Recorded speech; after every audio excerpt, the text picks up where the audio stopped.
Olá, bom dia! Você está assistindo ao Repórter Visual, um programa acessível da TV Brasil. E as novidades sobre o nosso programa você também pode acompanhar pelo facebook.com/Visual TV Brasil. O Repórter Visual começa agora, o primeiro programa jornalístico da TV brasileira feito em Libras. Hoje, dia 2 de julho, é a data magna dos baianos. Marca a luta pela consolidação da independência do Brasil na Bahia. Gesto de heroísmo que assegurou a unidade territorial da nossa nação. Os últimos reparos no monumento do General Labatu e na Lapinha estão sendo dados para o 2 de julho, data em que se consolidou a independência do Brasil na Bahia. No pavilhão são dados também os retoques finais nos carros emblemáticos do caboclo e da cabocla, símbolo de heroísmo e fé do povo baiano. Salvador é uma cidade um tanto íngreme, com ladeiras, então as madeiras sofrem alguns desgastes, principalmente as partes que são coladas, e normalmente depois do desfile aparecem pequenas fissuras, rachaduras, descolamentos da camada pictórica. Também porque durante o período de junho é um período chuvoso e esses dois monumentos baianos ficam expostos em praça pública durante 4 ou 5 dias no Campo Grande. Por essa razão, anualmente, nossa equipe está aqui para tentar resgatá-los da forma mais original possível. José Dirson conta que a maior restauração já feita nos monumentos foi no ano de 1998, quando foi necessário retirar várias camadas de tinta. Eu removi dezenas de camadas de massa e de tintas que haviam transformado essas duas esculturas, que são esculturas eruditas de grandes escultores baianos do século XIX, tinham sido transformadas em esculturas populares.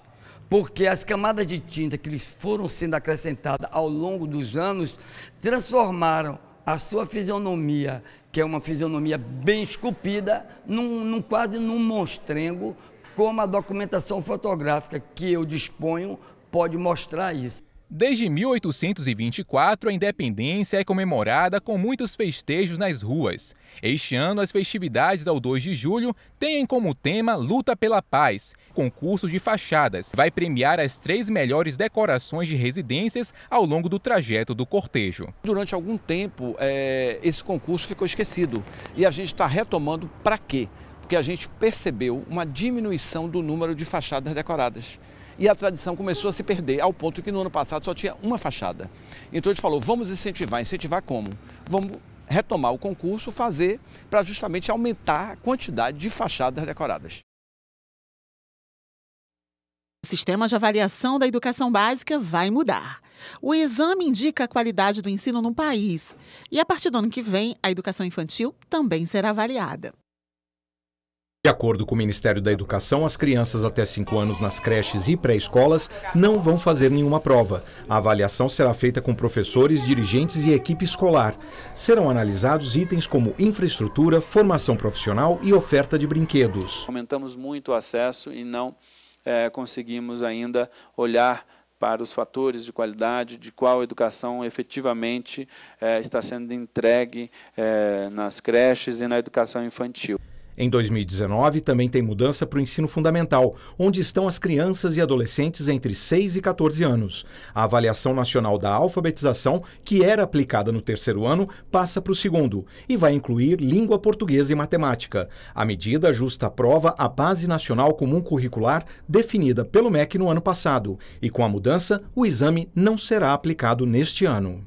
A avaliação não tem autonomia, principalmente a avaliação em larga escala, não é ela que determina o nível das aprendizagens a serem alcançadas pelos alunos. Quem faz isso é a Base Nacional Comum Curricular, que é o guia para a elaboração de todos os currículos da educação básica. Já os alunos do 5º e do 9º ano, que eram avaliados apenas em português e matemática, vão fazer também provas de ciências humanas e da natureza. A mudança aproxima a avaliação brasileira dos exames internacionais como como o PISA, para alunos de 15 anos. No ensino médio, nada muda ainda, já que a Base Nacional Comum Curricular da etapa ainda não foi aprovada pelo MEC. Por enquanto, os alunos continuam sendo avaliados apenas em matemática e língua portuguesa.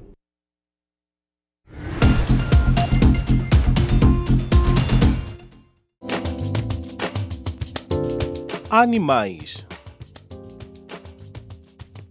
Vamos ver alguns sinais. Leão, hipopótamo, tigre,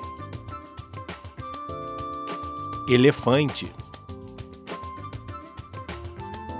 rinoceronte, cachorro,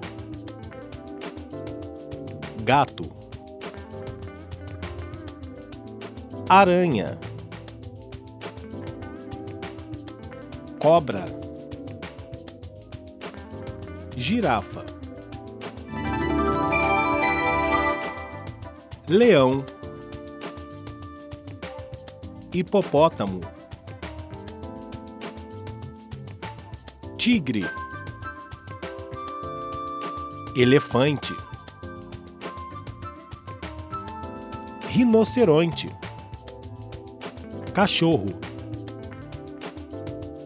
gato, aranha, cobra,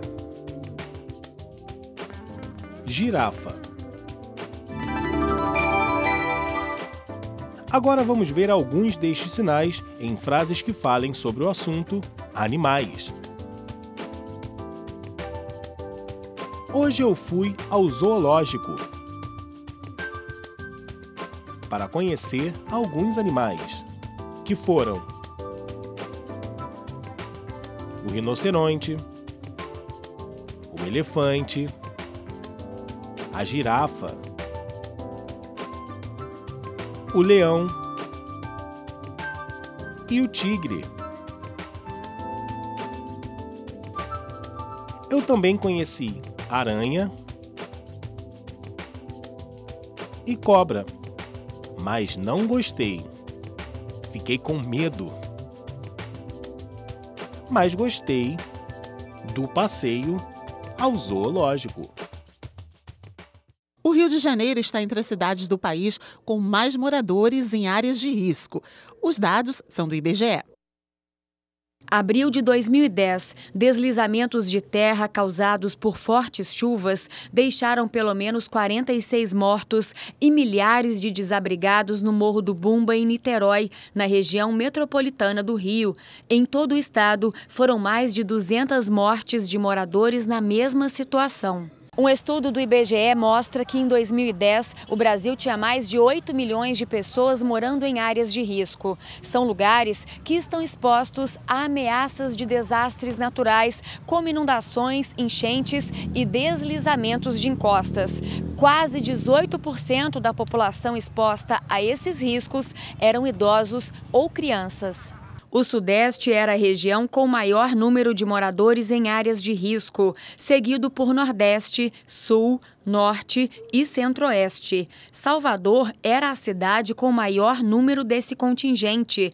Em seguida vem São Paulo, Rio de Janeiro e Belo Horizonte. Ter esse conjunto de informações hoje é bastante relevante porque a gente pode olhar para as áreas de riscos e de zoom e emitir o alerta com maior ou menor premência para focar naquelas áreas de risco que têm maior contingente de população em risco. Para este especialista, é preciso melhorar o planejamento urbano. A gente tem que ter um investimento para evitar a expansão urbana nessas áreas de risco, que a população marginalizada do espaço urbano tem um direito à cidade, uma cidade saudável, justa, equilibrada. Então, tudo isso é fundamental.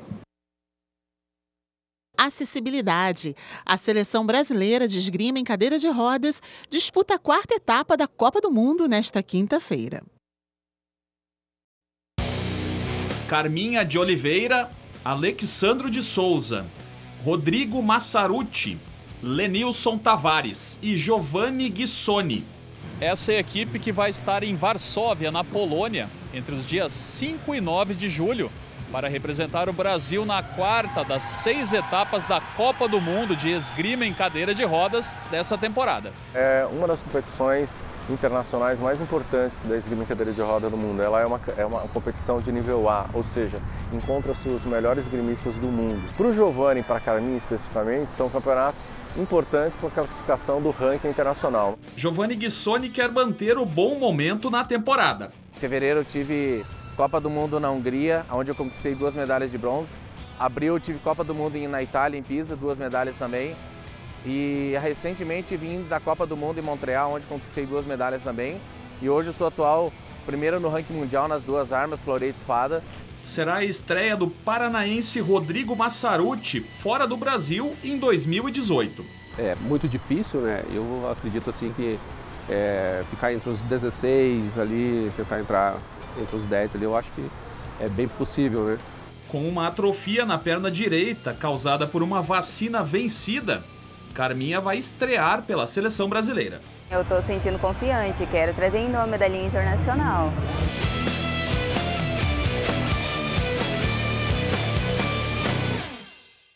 E o Repórter Visual fica por aqui.